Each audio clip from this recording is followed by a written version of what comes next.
Howdy everybody, here for a long video today.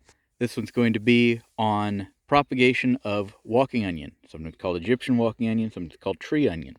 And every time I talk about them, people say, walking onion? How can an onion walk? Or do they walk? And here's the perfect example of how they walk. So up on the top you can see those are called, there's my finger, those are called boobills. They're little baby onions, they're clones of the mother plant. And you can plant all of them into a plant of their own. But as we move down to the base, there is one of them laying on its side. The weight of the onions on top of it became too much, and it pulled itself over to the floor. So right there, if you look, there's some older, more filled out, more mature boobills. And so those will take root and become whole new plants if left alone, though they're more efficient with a little bit of elbow grease, a little bit of help from human hands. But there's your intro. Walking onions. Tall, beautiful, strange things in the garden, but a great perennial onion. And when I harvest them, those stalks don't do anything else for the plant. They just kind of dry up. They're a tough tube. They don't make a very good fresh onion because they're tough, but they're extra spicy. So they're great dried and then ground into a powder, or minced fine and used like a fresh onion. You got to cut them up because they're pretty tough and woody on their own after growing all that time. But here I'm going to get into the propagation. So we're going to make a cut. See y'all in a second, guys. Howdy everybody. Here we have most everything pulled off the top. We've got 3 of them that already have green coming out. We've got 2 that don't really have much green on them.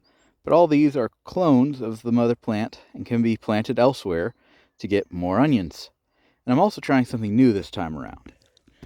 There was one of them on there with almost no bulb on it, but a lot of green. I just left it attached and buried the whole thing in mulch. I'm curious to see if it just roots and then keeps growing. We're going to have to see what happens there. But back to the propagation. Now that we have these, we're going to take a walk to my food forest, because this is just one island, but my broader food forest is behind me. We're going to go through there and plug these into the soil in a couple different spots.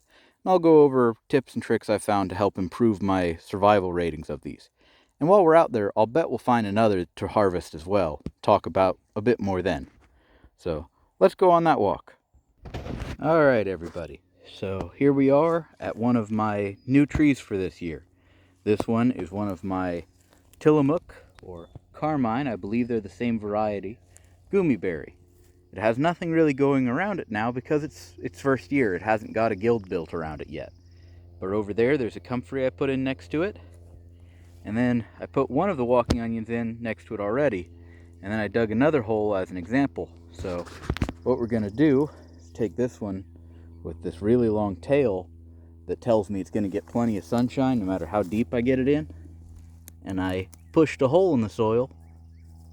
And then we're just going to bury it, just like that. They don't have to be that deep, but because this one has that long tail, there we go, right in the ground like that. This next one has no tail at all. I suppose, now that I'm looking closer at it, I apologize for the muddy fingers, but that happens when you dig in the mud in a garden. I'm going to have to use my teeth, one moment. Yep, I just peeled off that paper, and it looks like it's about ready. Yep, about ready. Sorry, I heard an animal call. I think it's a bird, but yeah, I'll stick that one in the ground here too. I've got 2 more we'll put in another location. See you in a minute. Alright, found another spot that would be a good spot for companion plants. I've got a very small, very new Rose of Sharon down there. It died back to the ground this year, but it's come back.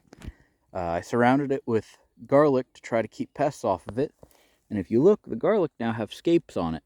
So I can harvest those scapes today or tomorrow at some point. Maybe I'll do a video on scapes. But the walking onions would be a great thing to plug in here. There's also some nasturtiums I seeded. There's a couple tulips that are just about gone. They'll come back next year. And there's some sea kale I stuck in the ground. Maybe right next to the sea kale, let them be buddies, let them be companions.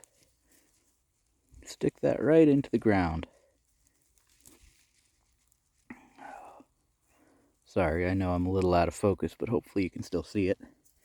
But there's one. There's this one. I'm going to stick it in the ground right over here. How about that?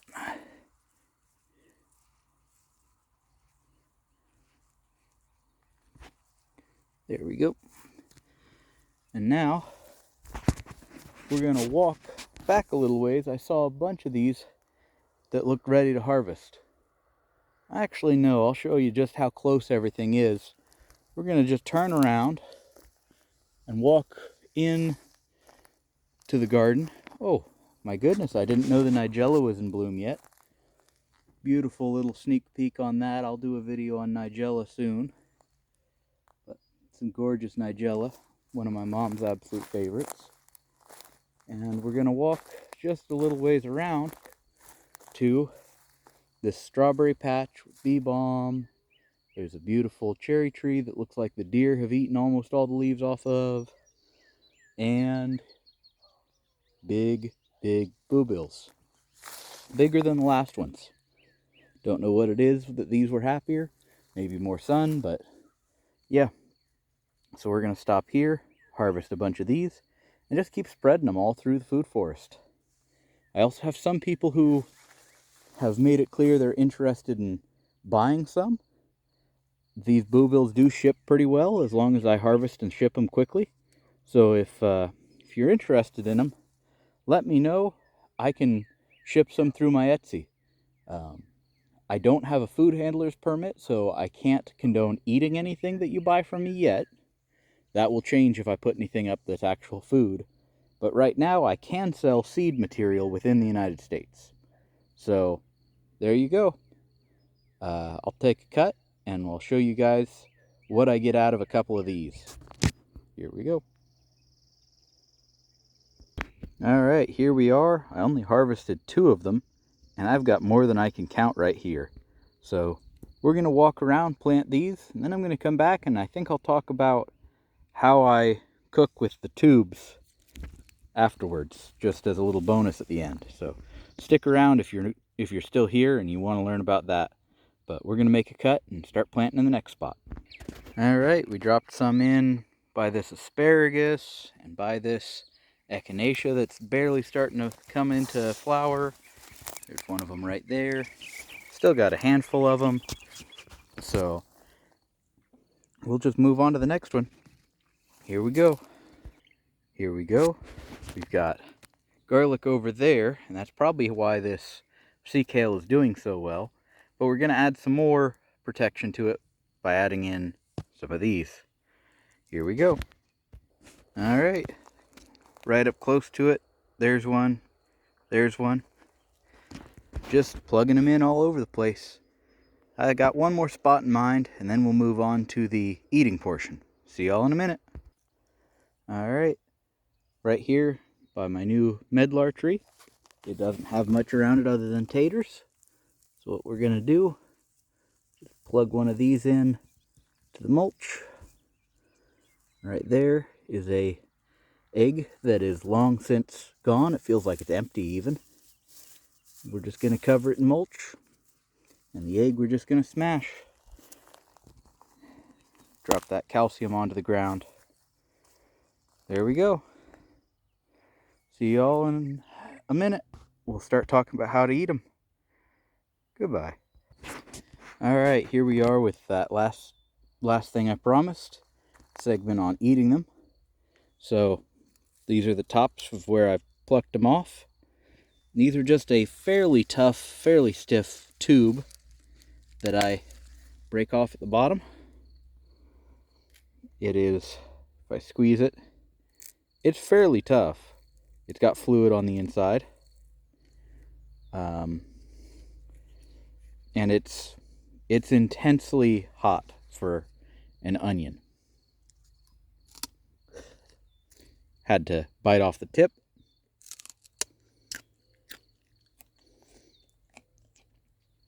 Very fibery. Almost impossible to eat in its current state. The base is probably softer. Let me take a bite of it.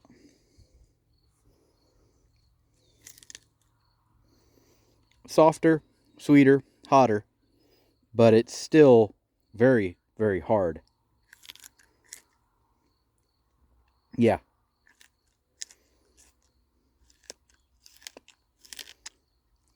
Flavor-wise, very comparable to a very hot sweet onion. Oh God, that's hot.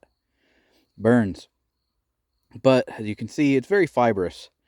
It's hard to really consider eating all of that. You could, but it's hard to chew. So you're far better off drying and then powderizing it and using it as an onion powder. It's very good like that. So I'm probably going to call it quits. Bring a few of these tubes in to my family to use however they see fit. They also soften up quite a bit with cooking, but they're generally still pretty stiff. So you got to consider how hard you're going to cook it. But yeah, hope you all learned something. Hope you had a good time. Hope you have a great day. I'll see you in another video as soon as I can. Goodbye, everybody.